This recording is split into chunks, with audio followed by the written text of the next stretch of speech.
Hello दोस्तों, एक बार फिर से स्वागत है आप सभी का आपके अपने चैनल सेमी कीज कॉन्सेप्ट। कैसे हैं आप लोग? उम्मीद करता हूं आप लोग स्वस्थ होंगे, मस्त होंगे, पढ़ाई आपकी अच्छे से चल रही होगी। पिछले वीडियो में हमने देखा था कि कैसे हम अलग अलग पोजीशन पे ऑब्जेक्ट को रखते हैं और उसकी हमें अलग अलग इमेज मिलती है लेंसेज। इस वीडियो में हम लोग साइन कन्वेंशन देखेंगे और जानेंगे लेंस फॉर्मूला और formula of magnification by lens. अगर आपने पिछला वाला वीडियो नहीं देखा है तो डिस्क्रिप्शन में आपको लिंक मिल जाएगा, जाके देख कर। अगर मैं डिस्क्रिप्शन में लिंक डालना भूल जाता हूं तो आप हमारे चैनल को चेकआउट कर सकते हो, वहां पर बहुत सारे वीडियोस मैंने बनाए, बहुत मेहनत करी है, एक बार वहां जाकर चक्कर काट के आओ। तो चलिए बिना किसी देरी के फटाफट शुरू करते हैं आज का वीडियो। फटाफट भाग के जाओ, इंट्रो देख कर आओ। मैं आप लोगों से मिलता हूँ इंट्रो के उससे। गाना बजाओ। Even horizon, the point no return. Laws of physics take a dramatic turn. Energy और mass का क्या है रे मैटर? Quantum mechanics में हुआ सब गैदर। पढ़ना है जो भी आप टॉपिक चुनिए। यही नहीं, अभी और सुनिए। सोलर सिस्टम बना डस्ट और गैस से, ग्रेविटी फॉर्म हुई प्लैनेट्स के मास। यार अगर साइन कन्वेंशन की बात करें तो देखो, साइन कन्वेंशन आप लोगों के लिए नया नहीं है। आप इस वीडियो तक पहुंचे हो, इसका मतलब आपने स्फेरिकल मिरर्स वाला पार्ट जो है वो आपने कवर कर रखा है। स्फेरिकल मिरर जब हम पढ़ रहे थे तब हमने साइन कन्वेंशन की बात करी। यहाँ पर हम फिर से वही साइन कन्वेंशन की बात करने वाले। देखो यार, ऑप्टिक्स में जब भी हम न्यूमेरिकल से डील करते हैं तो हम डिस्टेंसेस को एज इट इज नहीं ले लेते। ऑप्टिक्स में कुछ डिस्टेंसेस पॉजिटिव होती है और कुछ नेगेटिव होती है। तो चलिए डायरेक्टली मैं आपको साइन कन्वेंशन समझा दूं। मान लीजिए हमारे पास एक लेंस, एग्जाम्पल के लिए हम कॉन्वेक्स लेंस ले लेते। ये कॉन्वेक्स लेंस के सारे पार्ट हैं, ये ऑप्टिकल सेंटर है, ये दोनों फोकस है और ये दोनों सेंटर है। अब इन सारे पॉइंट से जाती हुई लाइन हमें पता है, उसको हम प्रिंसिपल एक्सिस बोलते हैं। अब देखिए, जब भी हम न्यूमेरिकल से डील करेंगे तो हम जिस प्लेन में ये लेंस पड़ा है उस प्लेन को हम एज अ कार्टेशियन प्लेन की तरह ट्रीट करें। मैं आपको समझाता हूं कैसे। कार्टेशियन प्लेन आपने देखा ही होगा, ये कुछ ऐसा दिखता है। इसके बीच वाले पॉइंट को ओरिजिन कहते हैं।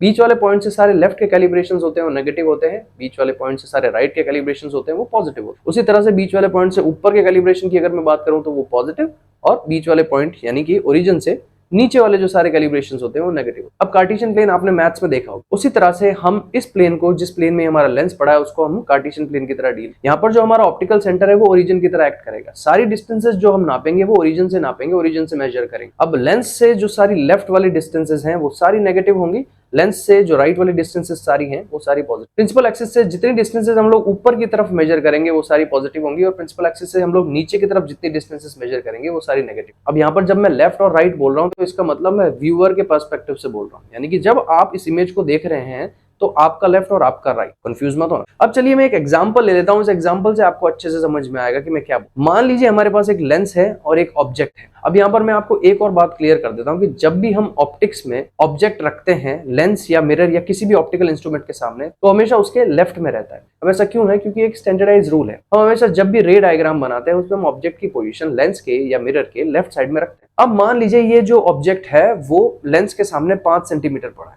तो अगर मैं आपसे पूछूं ऑब्जेक्टिव डिस्टेंस कितनी है तो आप बोलोगे ऑब्जेक्टिव डिस्टेंस है 5 सेंटीमीटर। नहीं, देख, ये जो ऑब्जेक्ट है उसकी पोजीशन लेंस के लेफ्ट साइड में, और मैंने आपको बताया था सारी जो डिस्टेंसेस होती हैं वो ऑप्टिकल सेंटर से मेजर की जाएंगी। तो अगर मैं ऑप्टिकल सेंटर से ऑब्जेक्ट तक की डिस्टेंस मेजर करूं तो ये जो मेरी एरो है ये लेफ्ट की तरफ जा रही है, इसका मतलब ये जो डिस्टेंस होगी वो नेगेटिव में होगी, यानी कि जो ऑब्जेक्टिव डिस्टेंस है मेरी यहाँ पर वो है -5 सेंटीमीटर। मान लीजिए ऑब्जेक्ट मेरे को एक इमेज देता है जो कि एक रियल इमेज है और वो मुझे लेंस के दूसरी तरफ में कुछ इस तरीके से। मान लीजिए जो इमेज की जो दूरी है लेंस से वो 10 सेंटीमीटर है। अब मैं यहाँ पर पूछूं इमेज डिस्टेंस क्या है तो आप लोग बोलेंगे इमेज की जो डिस्टेंस है वो है +10 सेंटीमीटर, क्योंकि ये जो इमेज है वो लेंस के राइट साइड में बनी है और जो सारी राइट साइड की डिस्टेंसेस होती है वो पॉजिटिव होती है, जैसा कि मैंने आपको अभी साइन कन्वेंशन में बताया। उसी तरह से ऊपर और नीचे की डिस्टेंसेस की भी बात करें। मान लीजिए जो ऑब्जेक्ट था उसकी हाइट 2 सेंटीमीटर और जो हमें इमेज मिल रही है वो रियल इमेज मिल रही है, इन्वर्टेड इमेज मिल रही है और इनलार्ज मान लेते हैं जो इमेज की लेंथ है वो लेट्स से 4 सेंटीमीटर। तो यहाँ पर अगर मैं आपको ऑब्जेक्ट की हाइट पूछूंगा, ऑब्जेक्ट की हाइट को मान लेते हैं h,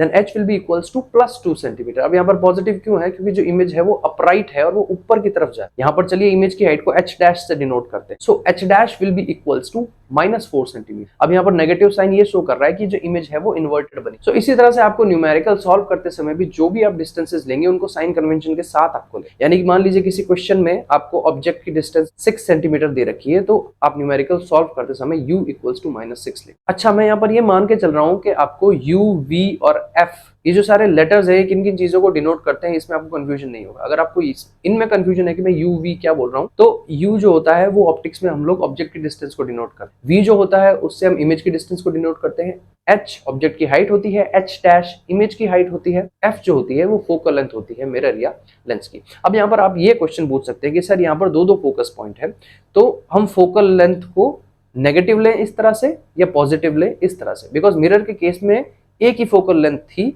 और वो साइन कन्वेंशन से अंडरस्टैंडेबल थी। जो कॉनकेव मिरर था उसकी जो फोकल लेंथ थी वो नेगेटिव थी, लेकिन जो कॉन्वेक्स मिरर था उसकी जो फोकल लेंथ थी वो पॉजिटिव। लेकिन लेंस के केस में यहाँ पर दो फोकल लेंथ हो सकते, तो जब हम फोकल लेंथ की वैल्यू लेंगे न्यूमेरिकल सॉल्व करने में, तो उसको हम नेगेटिव लेंगे या पॉजिटिव। ये समस्या है। तो यहाँ पर इस कंफ्यूजन को दूर करने के लिए बाय डिफॉल्ट कन्वेंशनली मान लिया जाता है कि कॉन्वेक्स लेंस की फोकल लेंथ पॉजिटिव होगी और कॉनकेव लेंस की फोकल लेंथ नेगेटिव। इसको आप ऐसे याद रख सकते हैं कि मिरर की फोकल लेंथ निकालना और समझना बहुत आसान है। कॉन्वेक्स मिरर की फोकल लेंथ पॉजिटिव थी तो कॉन्वेक्स लेंस की फोकल लेंथ भी पॉजिटिव हो। उसी तरह से कॉनकेव मिरर की फोकल लेंथ नेगेटिव थी तो कॉनकेव लेंस की फोकल लेंथ भी नेगेटिव। आप नेम की सिमिलैरिटी से याद रख सकते हो। इस तरह से मैं याद किया करता था जब मैं स्कूल में था, तो इससे आपको कोई कंफ्यूजन नहीं हो। मिरर की फोकल लेंथ का साइन आप साइन कन्वेंशन से निकाल सकते हैं। सेम नाम के मिरर और लेंस, सेम साइन की फोकल लेंथ। इस तरह से आप एनालॉजी बनाकर लेंसेज के केस में उन्हें इस तरह से याद रख सकते हैं। तो ये था हमारा साइन कन्वेंशन। अब चलिए समझते हैं लेंस फॉर्मूला। अब जो लेंस फॉर्मूला है वो मिरर फॉर्मूले से मिलता जुलता ही है। देखिए मैं आपको याद दिला देता हूं, जो मिरर फॉर्मूला था वो था 1/f = 1/v + 1/e। ये मिरर फॉर्मूला हमने हमारे एक पिछले वीडियो में डिस्कस किया और हमने इसकी डेरिवेशन भी देखी थी। हमने देखा था कि ये कहां से आया है। सिमिलरली जो लेंस फॉर्मूला होता है वो होता है 1/f = 1/v - 1/e। देखिए यहाँ पर कंफ्यूजन नहीं होना है, यहाँ पर माइनस है यानी कि नेगेटिव सिंबल। जब हमने मिरर फॉर्मूला पढ़ा था तो वहां प्लस, इन दोनों में कंफ्यूज नहीं होना। आपके बोर्ड्स में अगर न्यूमेरिकल आएंगे भी तो मिरर फॉर्मूला या लेंस फॉर्मूला पे बहुत ही सिंपलेस्ट न्यूमेरिकल आएंगे, जहां पर f, v और u इन तीनों वेरिएबल्स में से किसी भी दो वेरिएबल की वैल्यू दे रखी होगी और एक वेरिएबल की वैल्यू आपसे पूछी जाएगी। तो आप क्वेश्चन से उठा के ये सारी वैल्यूज इस फॉर्मूले में डालोगे, फॉर्मूले को रीअरेंज करोगे और वैल्यू निकालो। वैल्यूज डालते समय एक बात जो आपको ध्यान रखनी है वो ये है कि जब आप वैल्यूज डालो तो आप साइन कन्वेंशन के साथ डालो, जैसे कि मैंने आपको पहले एग्जांपल दिया था। अब चलिए बात कर लेते हैं मैग्निफिकेशन के फॉर्मूले। देखिए जब हम मिरर पढ़ रहे थे तब भी हमने मैग्निफिकेशन का फॉर्मूला पढ़ा था, वो था m = -v/u। अब बात करें मैग्निफिकेशन होता क्या है, तो मैंने आपको पहले भी बताया था। जो मैग्निफिकेशन होता है वो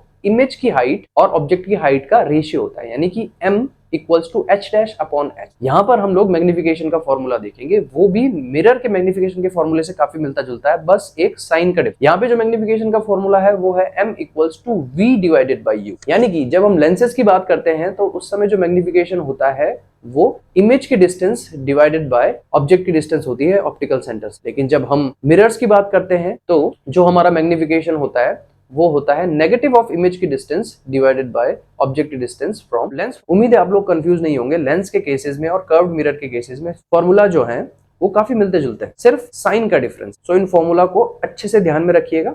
बोर्ड में न्यूमेरिकल सॉल्व करते समय ये फॉर्मूलाज काफी काम आएंगे और ये आपको इजी मार्क्स दिला सकते हैं। अब बात करते हैं फॉर्मूला आए कहां से, इनका डेरिवेशन कैसे हुआ। तो देखिए इनका डेरिवेशन आपको बोर्ड में नहीं पूछा जाएगा, ये आपके सिलेबस में नहीं है, लेकिन मैं नेक्स्ट वीडियो में इन फॉर्मूला के डेरिवेशन को भी कवर करूंगा, क्योंकि हम लोग हैं सेमी कीज कॉन्सेप्ट वाले, हम चीजों को रटते नहीं है, उनको समझते। तो ठीक है, इस वीडियो को यही रोक देते हैं, क्योंकि अगर अभी मैंने डेरिवेशन शुरू किया तो वीडियो बहुत लंबा हो जाए, उतना तुम लोग सहन कर नहीं पाओ। तो चलिए मिलते हैं नेक्स्ट वीडियो में, तब तक के लिए बाय बाय।